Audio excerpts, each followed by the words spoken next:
민주당은 확실히 뭔가 이렇게 빠르게 끝내고는 싶은데 그러다 보니까 이게 바깥에서 봤을 때는 너무 조급해 보이고 이게 이를테면 이제 똥볼을 차는 것 같다 뭐 이런 말까지 나올 정도인 것 같아서 특검법이 좀 어떻게 될지는 봐야 되겠는데요.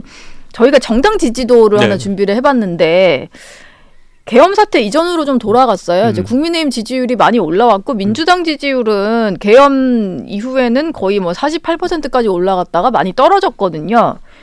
저거를 보는 일반 국민들은 좀 혼란스럽기도 합니다. 이게 탄핵 국면에서 여당 지지율은 오르고 이걸 주도했던 제1야당 지지율은 떨어지는 상황을 겪다 보니까 이게 정치라는 게요. 언론 노출도가 확실히 영향이 있긴 있어요. 예. 그러니까 저 민주당이 올라갔을 시점은 뭐 김병주 의원, 박선원 의원 이런 분들이 매일매일 헤드라인을 장식하면서 뭐 어디서 가져온 정보인지 모르겠지만 공개하고 이럴 예. 때는 국민들이 민주당이 이걸 굉장히 그 내란에 대해 가지고 진실을 파헤치고 이런 쪽에 도움이 되는 방향으로 일을 하고 있구나라는 인식이 있었기 때문에 올라간 거고요. 근데 그게 이제 빠지고 나니까 지금은 아까 말했던 것처럼 이재명 대표의 조급함밖에 남아있지 않다는 느낌이 또 오는 거죠.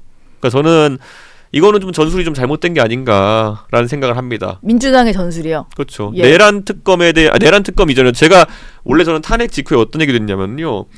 이거 민주당 의원 일부가 이렇게 해가지고 뭐 자료 어디서 갖고 왔는지 모르겠지만은 흘리면서 자기 장사하는 것보다는 네. 국정조사를 차분하게 진행하자고 해가지고 거기서 여러 가지 정보가 오가는 게 맞다. 이렇게 얘기했는데 사실 민주당은 거기서 단독 욕심이 있었던 거죠. 예. 네. 그러다가 이제 본인들이 좀 이 국면을 주도하고 싶은. 그렇죠. 혼자서 하고 싶은. 그래서 국정조사에 이제 그 개혁신당 의원도 안 넣어주고 이렇게 하는 거죠. 예. 그쵸. 안 들어가 있는 거죠. 용해인 의원 넣어줬을걸요 아마. 예. 본인들 입맛에 맞는 사람을 좀 넣어서 해보려고 하는. 그러니까 이 판은 단독판이 돼야 되는 거라고 생각했겠죠. 예. 그리고 그걸 한동안 이제 즐겼던 것이고요. 네. 근데 그게 좀 드러난다 이렇게 봐야 되겠군요. 네. 장내 정치 지도자 선호도 조사도 나왔어요. 이게 뭐 차기 대선 주자 조사입니다. 근데 이재명 대표 같은 경우는 32%로 제일 높기는 한데요.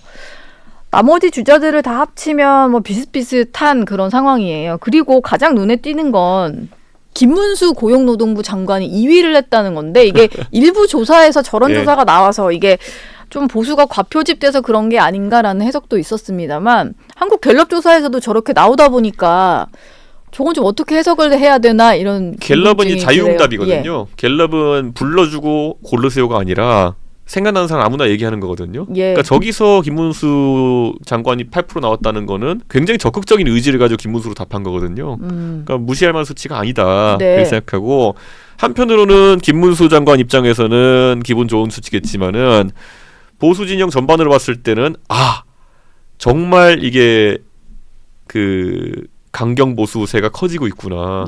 이게 확장성에는 나중에 문제가 될 수 있다는 생각을 하는 사람들이 많아지고 있습니다. 실제로 대선으로 갔을 때 1대1로 붙었을 때는 오히려 저런 식으로 이제 강경 보수 쪽으로 붙어 있을 때는 좀 어려울 수 있다. 그러니까 사람은 본인이 기준점으로 나이를 판단하잖아요. 저도 20대에 있을 때는 40대인 사람들이 어이구 나이 차이 많이 난다 이렇게 생각했는데 제가 이제 올해 40이 돼 보니까 왠지 20대는 너무 젊어 보이고 이런 게 사실 사람의 착시거든요. 근데 지금 이제 51년생인가요, 김문수 장관님이? 그러면은 51년생이 지금 70 몇 세입니까, 지금?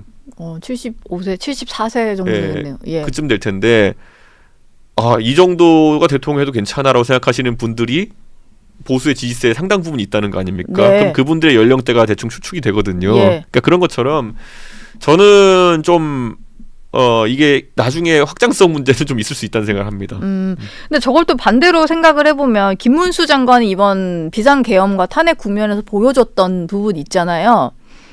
거기서는 조금 명확하게 본인 소신을 계속 지키는 행보를 하긴 했었습니다. 이게 비상계엄에 대해서도 딱히 뭐 사과할 문제가 아니라거나 뭐 이런 행보를 보이다 보니까 그게 좀 지지를 받고 있다는 생각은 드는데 저게 실제로 뭐 대선 출마까지 좀 이어질 수 있다 이렇게 보시나요? 제가 이제 김문수 장관과 가까이 지내는 분들이 얘기를 좀 들어보면은 양갈래로 있다고 얘기를 들었습니다. 그래서 뭐 실제 나가셔야 됩니다 이런 분도 있고 이거는 잠깐 이렇게 특정한 상황 속에서 나오는 거다 이렇게 말리는 분도 있다고 했는데 저 상황이면 나오려고 하실 겁니다. 제 생각에는. 나오려고? 이준석 의원은 사실 저희가 저 그래픽에 담진 않았는데 5%보단 좀 낮게 나와서 저희가 담진 않았습니다만 이준석 의원은 어떤가요? 뭐 계속 조사하면은 그 후보군 안에는 들어가시더라고요. 근데 어차피 선거는 건 구도가 짜인 다음부터 시작되는 거거든요. 그래서 어차피 개혁신당에서 제가 출마하면은 저 국민의힘 후보 많은 분들 중에 한 분만 나올 거 아니겠습니까? 그러다 보니까 그 구도가 정리되고 나면은 그 다음에 어떤 세팅이 시작되느냐가 굉장히 중요한 거고 저는 그래서 개혁신당의 뭐 일부 구성원 빼놓고 거의 95% 이상 구성원들은 지금 대선 준비에 들어간 상황입니다. 일부 구성원을 빼놓고 그렇군요. 알겠습니다. 저희가 오전에 보니까 대통령이 SNS 글 하나 올린 게 있어서 그걸 하나 준비를 해왔는데 이준석 의원이 보셨는지는 모르겠어요. 봤습니까? 근데 아침에 올라온 글인데 미국 산불과 관련해서 좀 당부를 하는 메시지를 냈거든요. 저런 글을 올린 속내 뭐가 있을까요? 내용이 틀린 건 없으니까 뭐 비판하거나 이럴 건 아닌데요. 그렇죠. 그리고 아직은 뭐 대통령이니까요. 윤석열 대통령이 사실 본인이 복귀할 수 있다라고 이제 믿는 상황이라는 것 같아요. 근데 좀 현실을 자각해야 되는 게 아닌가. 본인이 법률가라면은 계엄을 이렇게 일으키고 나가지고 대통령이 복귀한다는 게 말이 되느냐. 그것도 불법 계엄에다가 망상 계엄 아닙니까? 부정선거를 무슨 뭐 파헤치겠다는 이런 거. 저는 그거 자각이 돼야 되는데 뭐 윤석열 대통령 입장에서는 당연히 저렇게 긍정적으로 사고하는 게 당연하겠지만은 저는 좀 안타깝습니다. 근데 지금 대통령 관저 주변의 어떤 움직임을 보면 실제로 많은 사람들이 모이고 있고 갔을 때 정말 누가 봐도 극우라고 할 수 있을 만한 사람만 있느냐 뭐 그건 아닌 것 같고 일반 시민들 중에도 상당수가 좀 간다는 얘기도 저는 듣고 있어서 이게 정말 무시할 만한 정말 극우 성향만 가는 그런 목소리인지 요건 좀 다시 생각해봐야 되지 않을까라는 생각도 좀 들었거든요. 이 동아일보 건물 앞에서 태극기 부대 시위할 때도 보면요.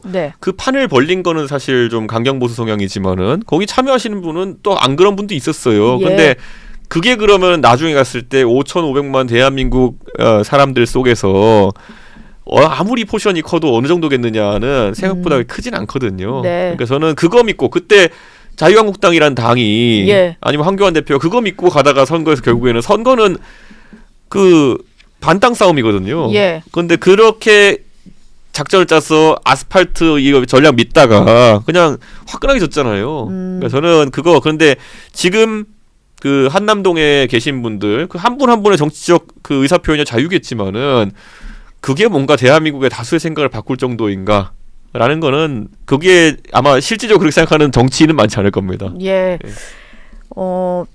마지막으로 이 얘기도 좀 여쭤봐야 될 것 같은데요.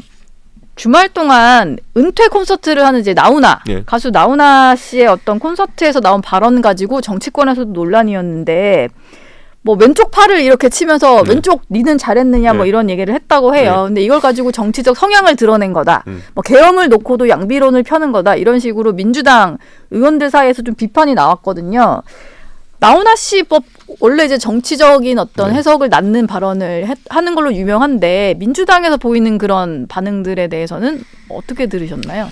아니 그 아무리 예술인 아티스트라 하더라도 본인의 정치적 견해를 나타내는 걸 할 수 있는 거고 저는 나훈아 씨의 연령대나 이런 걸 봤을 때는 오히려 민주당이 하는 일에 부정적인 견해를 갖고 있는 게 표준이거든요. 근데 거기에 대해서 왜 그렇게 민감하게 반응하는지 아니 윤석열 대통령에 대해서 그렇게 비판했던 게 입틀막 아닙니까?